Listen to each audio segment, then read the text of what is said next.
Olá, pessoal, bem-vindos ao The Explainer. Hoje a gente vai mergulhar num ciclo de violência que, infelizmente, é uma sombra constante no Brasil. Um ciclo em que um ato de brutalidade parece puxar o outro. Usando um caso terrível que aconteceu em Tocantins, lá no coração da Amazônia, a gente vai tentar entender a conexão perigosa entre feminicídio e linchamento. Vamos lá? Então, a nossa história começa aqui, em Tocantins. O que rolou nessa cidade pequena do Amazonas não foi um caso isolado de jeito nenhum. Foi, na verdade, um sintoma chocante de um problema muito maior. Um que está enraizado no país inteiro. Dá uma olhada nessa cronologia. É de tirar o fôlego. Em pouco mais de 24 horas, a coisa toda escalou de um jeito absurdo. Sábado de madrugada, Valdilene Prestes é assassinada.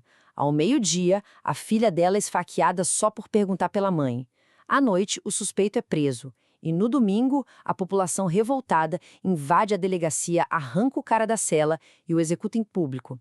É uma tragédia em cima da outra numa velocidade que assusta. E é aqui que a gente se pergunta, né? Como é que uma coisa leva a outra? Como que o assassinato de uma mulher, por mais brutal que seja, acaba gerando uma resposta tão violenta, tão extrema da própria comunidade? Para a gente entender isso, a gente precisa olhar para cada peça desse quebra-cabeça. Vamos começar pelo primeiro crime. A morte da Valdilene não foi um homicídio comum. Foi um feminicídio. E é muito, muito importante a gente entender essa diferença. O X da questão não é só o ato de matar. É o porquê de ele ter acontecido. O feminicídio, por definição, é um crime de posse. É quando o homem se acha no direito de decidir sobre a vida e a morte de uma mulher, como se ela fosse um objeto, uma propriedade dele. A motivação é o ódio, o desprezo, aquele sentimento de posse. E tudo isso tem uma raiz muito funda na desigualdade de gênero da nossa sociedade. E olha, isso não brota do nada. Como a pesquisa aponta, o feminicídio é o resultado final de uma estrutura social inteira que muitas vezes normaliza a violência contra a mulher. É o que os especialistas chamam de ciclo da violência, um padrão que só vai se repetindo e ficando pior se nada for feito para quebrar ele. E aí, quando a gente volta para Tocantins, a gente vê essa teoria na prática, da forma mais trágica possível. O José Rodrigues já tinha um histórico. Pelo menos 3 prisões por agredir o Valdilene. Cada agressão que não deu em nada, cada denúncia que talvez não foi levada a sério, foi mais um degrau nesse ciclo que, como a gente viu, terminou em morte. E isso nos joga direto para a segunda parte da história. Depois do feminicídio, veio a reação da comunidade. Só que essa reação, o linchamento, obriga a gente a se perguntar: dá para chamar isso de justiça? Ou será que é só mais violência nascida do puro desespero e da falta de fé total nas instituições? Olha, a diferença aqui é um abismo. A justiça do Estado, pelo menos na teoria, tem um processo, um juiz neutro, se baseia em provas, dá direito de defesa e a punição segue a lei. Agora, a tal justiça popular é o completo oposto. É o tribunal da multidão, movido pela raiva, pela emoção do momento, não tem defesa, a punição é na hora, é brutal e, claro, não tem volta. E se você está aí pensando que isso é uma coisa rara, se prepara. De acordo com o pesquisador José de Souza Martins, que é uma das maiores autoridades no assunto, o Brasil tem, em média, 1 linchamento por dia. 1 por dia. Pensa nisso. Isso mostra que não é um caso isolado, é quase uma rotina macabra no país. A pergunta é: por quê? Por que isso acontece tanto? Pois é, a resposta para essa pergunta está, em grande parte, aqui, na falência do sistema. Quando as pessoas simplesmente perdem a confiança nas instituições que deveriam protegê-las, elas acabam sentindo que precisam resolver as coisas do jeito delas. Pensa comigo. A gente está falando de processos na justiça que se arrastam por anos, que parecem nunca acabar.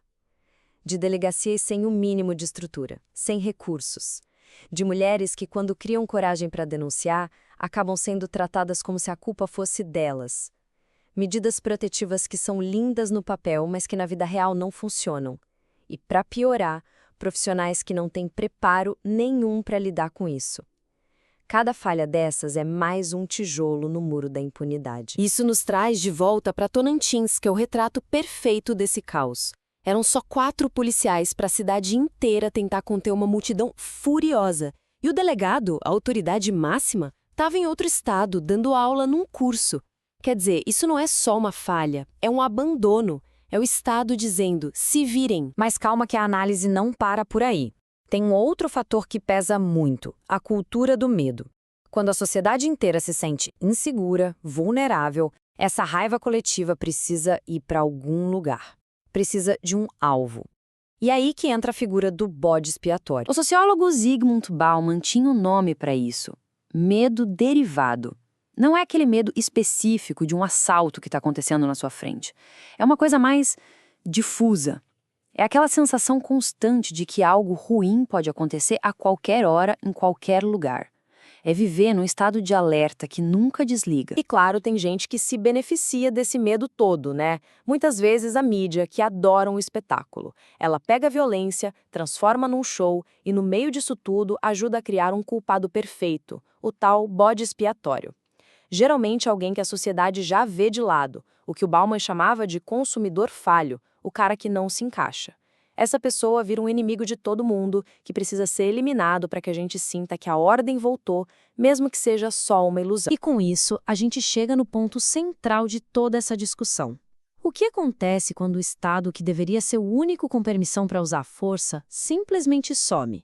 Ou se mostra totalmente incapaz de agir? Tem um conceito do sociólogo Max Weber que explica isso perfeitamente: o monopólio da violência legítima.